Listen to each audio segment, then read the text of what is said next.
Ju, querida, seu áudio agora tá bom, por favor. Espero que sim, né? Para eu poder fazer uma Tá. ode à Carminha também. Tá sim.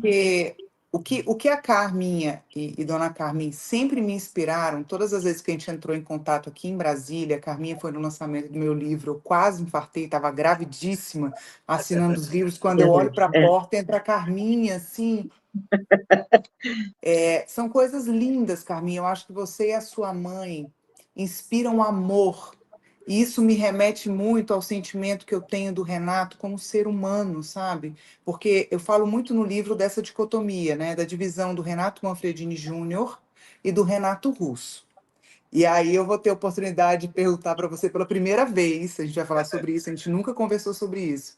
Se você acredita que isso foi real, se você percebe que havia duas instâncias do Renato mesmo, um Renato de vocês, do apartamento para dentro, e um Renato para fora. Bom, primeiramente, muito obrigada pelas palavras carinhosas, nossa, adorei. E minha mãe agradece também. Eu não sei se ela está vendo, mas vou falar para ela, né, do seu carinho. Eu acho que sim, porque vamos falar da personalidade do Renato, né? Ele era muito família, muito espiritualizado, e apesar dele ser uma pessoa muito introspectiva no íntimo, principalmente depois que ele adquiriu a fama, eu acho que o que ele mais gostava era ficar naquele ninho confortável dele, no apartamento, vendo esses videolasers, ouvindo ópera, ouvindo música erudita, né? Porque todo mundo, ele gostava muito de rock and roll, sim, mas a coleção de música erudita dele era impressionantemente grande, assim. Eu gostava muito, principalmente de ópera.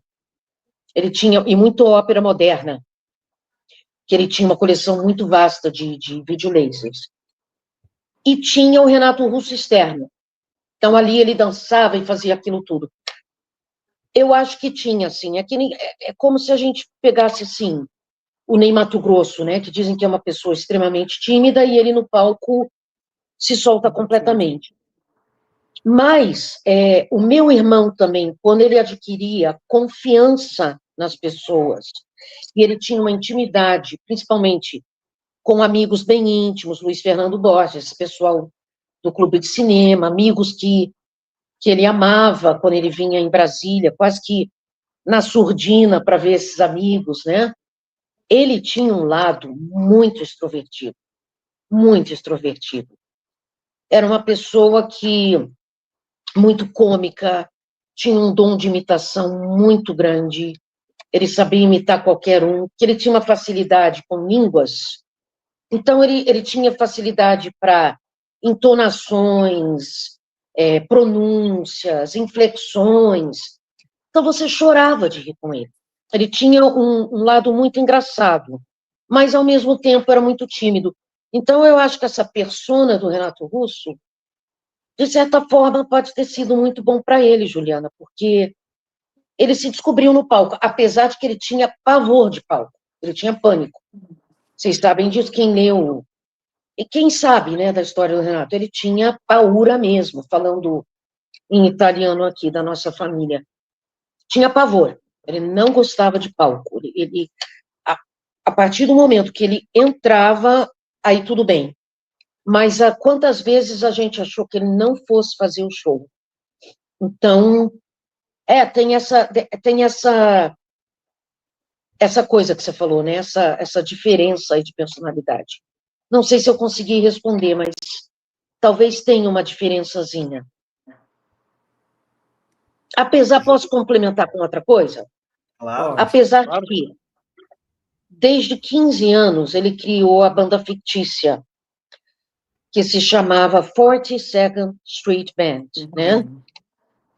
Que é baseada naquela rua de Nova York. Então, ele escrevia, ele era muito prolífero, muito produtivo, ele sempre estava escrevendo.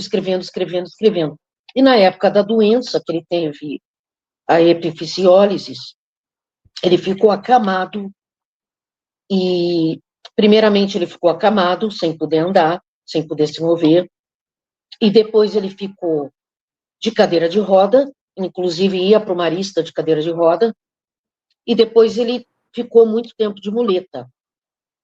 E enquanto ele estava nesse processo da doença, esperando até a operação e pós-operatório, ele criou essa banda imaginária, que é uma coisa que você não imagina, como é que da cabeça de uma criatura de 15 anos de idade, e ele desenvolveu, quando eu fui curadora, junto com a Renata Zambuja, da exposição do CCBB, Renato Russo Manfredini Júnior, aqui no CCBB de Brasília. E aí nós mexemos em todos os manuscritos a fundo. Gente, ele continuou escrevendo sobre essa banda imaginária até assim, 93, 94, é uma Jura, coisa que Carminha? impressionante, é uma coisa incrível. A gente achou o manuscrito, é como se aquela banda imaginária, eu não sei, fazia parte realmente da vida dele. Foi uma coisa surpresa, até para mim, porque eu não sabia disso. Então, você Um achar alter ego aquilo, mesmo, né? Ele incorporou aquilo que alter ele ego, projeta no livro, porque depois se publica o era livro e se conta um pouco dessa história, né? exatamente, era o Eric Russell, né? Que veio se tornar. Ele imaginou, e é tão impressionante que ele criou entrevistas, ele criou selo, ele era Sunflower Records, Sunflower Films. Ah, respondendo Molina. Então, ele Também dá um criou, filme, também dá um roteiro de dá filme. um filme, porque ele criou a Sunflower Records, que então, Sunflower, para quem não sabe, é girassol em inglês, que era a flor favorita dele. E aí ele foi, tudo isso escrito, isso era tudo parte da banda. Então ele criou entrevistas imaginárias e ele fez todo o organograma, todo o cronograma de turnês, com as cidades, as datas, Estados Unidos, Europa. Não, então era uma coisa incrível. Agora eu não sei por que eu fui parar na 42nd Street. Por quê? Você me perguntou do alter ego Renato Russo. Uhum. Porque eu acho que aí na cabeça dele, ele começou a se conformar que ele gostaria de ser um rockstar. Sabe assim? Por que que eu não posso ser também? Por que eu não posso tirar isso do papel? Por que o Eric Russell não pode se tornar um Renato Russo? Por que Eu ele não acho que poderia assumir isso, né, de uma maneira concreta? E exatamente. assumiu, né? E Foi ele ele que ele se assumiu. descobriu. Eu acho que aí foi uma boa ponte. Ele primeiro colocou tudo aquilo no papel e isso, esse sonho todo, essa coisa aí, essa criatividade toda, ele pôs para a realidade. Eu acho que é isso que eu queria falar.